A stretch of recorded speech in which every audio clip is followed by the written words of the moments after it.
क्या आपने कभी सोचा है आखिर पूरे भारत में करोड़ों लोग सावन के महीने में अचानक से मांसाहार को छोड़कर शाकाहारी क्यों हो जाते हैं? क्या ये सिर्फ एक आस्था है या इसके पीछे छिपा है कोई हजारों साल पुराना विज्ञान? आइए जानते हैं कि सावन के महीने का वो रहस्य जो धर्म, आयुर्वेद और प्रकृति को तीनों को एक ही सूत्र में जोड़कर रखता है। कहानी शुरू होती है समुद्र मंथन से, जब देवता और असुर अमृत की खोज में समुद्र का मंथन कर रहे थे। लेकिन अमृत से पहले निकला हलाहल, इतना भयंकर विष कि एक पल में ही पूरी सृष्टि का अंत हो सकता था। चारों ओर हाहाकार मच गया। देवता असहाय थे, असुर भयभीत थे और पूरा ब्रह्मांड विनाश की कगार पर खड़ा था। तभी सबने महादेव को पुकारा। महादेव भगवान शिव ने बिना एक पल की देरी किए वह सारा विष स्वयं पी लिया। लेकिन उन्होंने उस विष को अपने शरीर में फैलने नहीं दिया। उन्होंने विष को अपनी कंठ में ही रोक लिया। विष का प्रभाव इतना गहरा था कि उनका कंठ नीला पड़ गया और तभी से वह नीलकंठ कहलाए।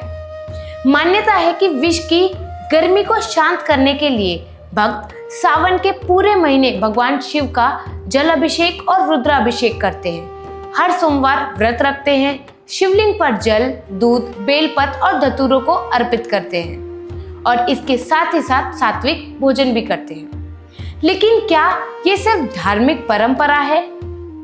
शायद नहीं। इसके पीछे छिपा है 3 ऐसे वैज्ञानिक कारण जिन्हें जानकर आप भी हैरान रह जाएंगे।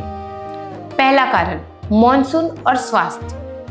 सावन भारत में मॉनसून के चरम समय पर होता है। इस मौसम में वातावरण में नमी बहुत अधिक होती है, जिससे बैक्टीरिया, फफूंद और कई तरह के सूक्ष्म जीव तेजी से बढ़ते हैं। पुराने समय में ना तो रेफ्रिजरेटर्स थे, ना ही कोई आधुनिक फूड स्टोरेज। ऐसे में मांस जल्दी खराब हो जाता था और फूड पॉइजनिंग जैसी बीमारियों का खतरा बढ़ जाता था। यही वजह थी कि इस मौसम में शाकाहारी भोजन को अधिक सुरक्षित माना गया है। दूसरा कारण, आयुर्वेद और पाचन शक्ति। आयुर्वेद के अनुसार वर्षा ऋतु में शरीर की जठर अग्नि यानी कि पाचन शक्ति कमजोर हो जाती है। ऐसे में भारी, तला हुआ या प्रोटीन से भरपूर भोजन शरीर के लिए कठिन हो सकता है। मांसाहार अपेक्षा में कहीं भारी है, जबकि फल, सब्जियां, दाल और हल्का सात्विक भोजन पाचन तंत्र पर कम दबाव डाल सकते हैं। इसीलिए सावन में उपवास और हल्के भोजन की परंपरा बनाई हुई है। अब तीसरा और सबसे इंटरेस्टिंग पार्ट, प्रकृति और संतुलन। सावन के समय कई मछलियों, पक्षियों और अन्य जीवों का प्रजनन काल होता है। यदि इस समय पर बड़े पैमाने पर उनका शिकार किया जाए तो उनकी संख्या तेजी से घट सकती है और उससे पूरा पारिस्थितिक तंत्र प्रभावित हो सकता है। दिलचस्प बात यह है कि आज भी भारत में कई तटीय राज्यों में, कोस्टल रीजन्स में मॉनसून के दौरान समुद्र मछली पकड़ने पर आधिकारिक प्रतिबंध यानी कि रिस्ट्रिक्शंस लगाए जाते हैं, ताकि समुद्र जीव सुरक्षित रूप से प्रजनन कर सके और उनका प्राकृतिक चक्र बना रहे। यानी हजारों साल पुरानी परंपरा आज भी आधुनिक पर्यावरण संरक्षण के सिद्धांत से मेल खाती है।